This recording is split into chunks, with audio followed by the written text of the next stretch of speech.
Hi friends, welcome to Gauri's curry world. അപ്പോൾ ഇന്ന് നമ്മൾ തയ്യാറാക്കാൻ പോകുന്ന നല്ല അടിപൊളി നാടൻ ബോണ്ടയാണ്. അപ്പോൾ ഇതെങ്ങനെ തയ്യാറാക്കുന്നത് നമുക്ക് നോക്കാം. അപ്പോൾ ഇത് തയ്യാറാക്കാൻ വേണ്ടി ഞാനിവിടെ എടുത്തിരിക്കുന്നത് നന്നായി പഴുത്ത് മധുരമുള്ള 6 ഞാലിപ്പൂവൻ പഴമാണ്. അപ്പോൾ ഇതാ ഞാൻ പഴത്തിൻ്റെ തൊലിയെല്ലാം കളഞ്ഞ് നല്ല വൃത്തിയാക്കി വെച്ചിട്ടുണ്ട്. ഇനി ഇത് നമുക്കൊരു മിക്സിയുടെ ജാറിലേക്ക് മാറ്റാം.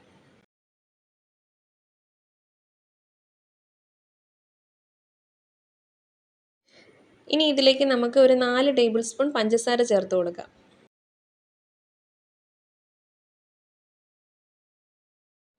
ഇനി ഇതിലേക്ക് നമുക്ക് 5-6 ഏലക്ക കൂടി ചേർത്ത് കൊടുക്കാം. ഇനി ഇത് നന്നായി അരഞ്ഞു വരാൻ വേണ്ടി നമുക്കിതിലേക്ക് 1 ടേബിൾ സ്പൂൺ വെള്ളം ചേർത്ത് കൊടുക്കാം. അപ്പോൾ ഇത് ഞാൻ മിക്സിയിലിട്ട് നന്നായി അരച്ചെടുത്തിട്ടുണ്ട്. ബോണ്ട ഉണ്ടാക്കാനായിട്ടുള്ള മിക്സിലേക്ക് വേണ്ടിയിട്ട് ഞാനിവിടെ ഒരു 3 കപ്പ് ഗോതമ്പ് പൊടി എടുത്തിട്ടുണ്ട്. ശേഷം ഇതിലേക്ക് നമുക്ക് പഴത്തിൻ്റെ മിക്സ് ചേർത്ത് കൊടുക്കാം.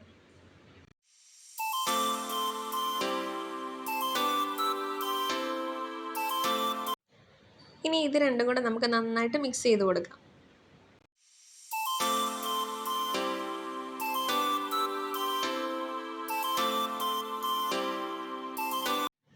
ഇതിലേക്ക് നമ്മൾ കുറേശ്ശെ വെള്ളം ചേർത്ത് കൊടുത്ത് ലൂസായി പോകാതെ ഈ ഒരു പരുവത്തിൽ കുഴച്ചെടുക്കണം.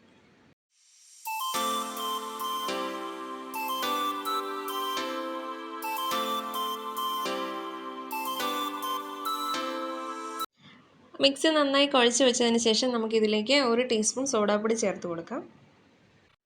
ശേഷം ഇതിലേക്ക് അല്പം വെള്ളം കൂടി ചേർത്ത് നന്നായിട്ട് മിക്സ് ചെയ്ത് കൊടുക്കാം.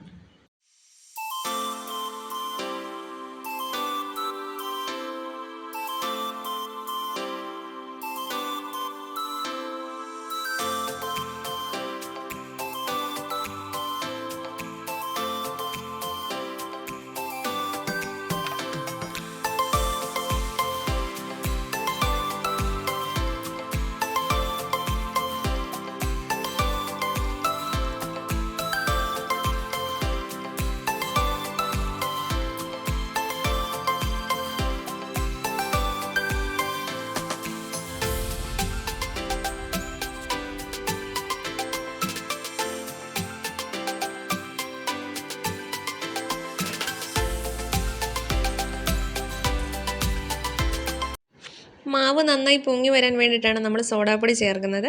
ഇനി നമുക്കിതൊരു അരമണിക്കൂർ റെസ്റ്റ് ചെയ്യാൻ വെക്കാം.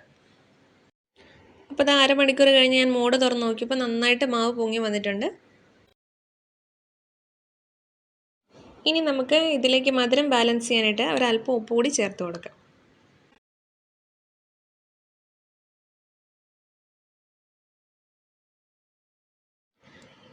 ഉപ്പ് കൂടെ ചേർത്തിട്ട് ഇത് നമുക്ക് നന്നായിട്ട് മിക്സ് ചെയ്ത് കൊടുക്കാം.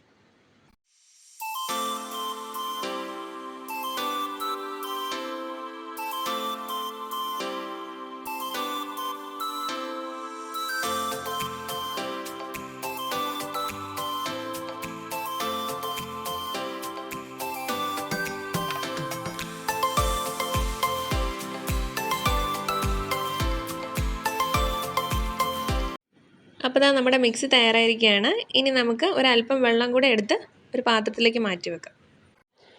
ഇനി നമുക്ക് ബോണ്ട ഫ്രൈ ചെയ്തെടുക്കാം. ഇതിനായി നമുക്ക് ആവശ്യത്തിന് വെളിച്ചെണ്ണ പാനിലേക്ക് ഒഴിച്ചു കൊടുക്കാം.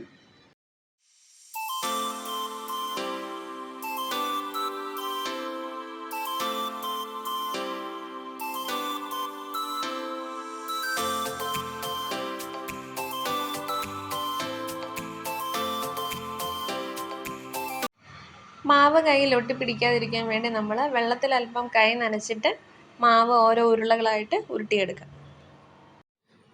ശേഷം നമുക്ക് തിളച്ച് വരുന്ന എണ്ണയിലേക്ക് ഇത് ഇട്ട് കൊടുക്കാം. ഇതുപോലെ ബാക്കിയുള്ളത് നമുക്ക് ഉണ്ടാക്കിയെടുക്കാം.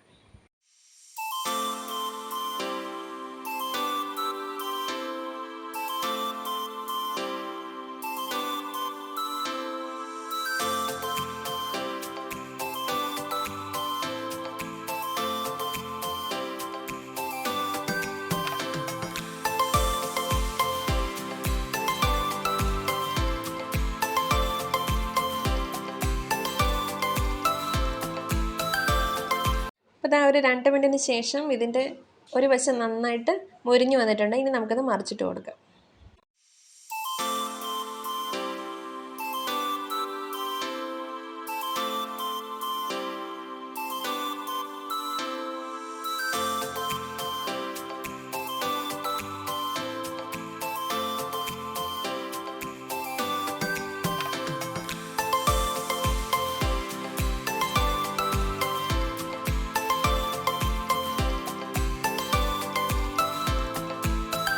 മറിച്ചിട്ടതിന് ശേഷം നമുക്ക് ഫ്ലെയിം മീഡിയം ടു ഹൈയിലേക്ക് മാറ്റാം.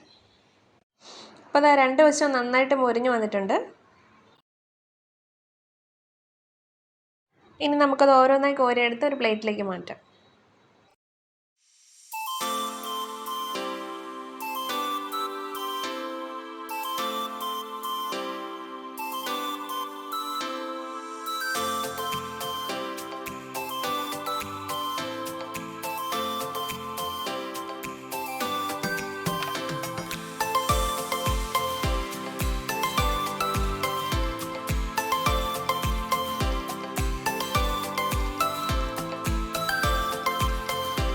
അപ്പോൾ നമ്മുടെ സോഫ്റ്റ് ക്രിസ്പി ടേസ്റ്റി നല്ല അടിപൊളി ബോണ്ട ഇവിടെ റെഡി ആയിരിക്കുകയാണ്. ഇത് നിങ്ങൾ തീർച്ചയായും തയ്യാറാക്കി നോക്കണം, എന്നിട്ട് ഫീഡ്ബാക്ക് അറിയിക്കേണ്ടതാണ്.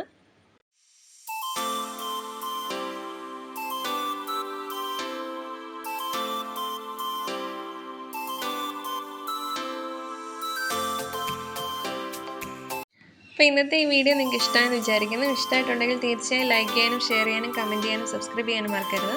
അപ്പോൾ അടുത്ത വീഡിയോയിൽ കാണുന്നത് വരെ ബൈ.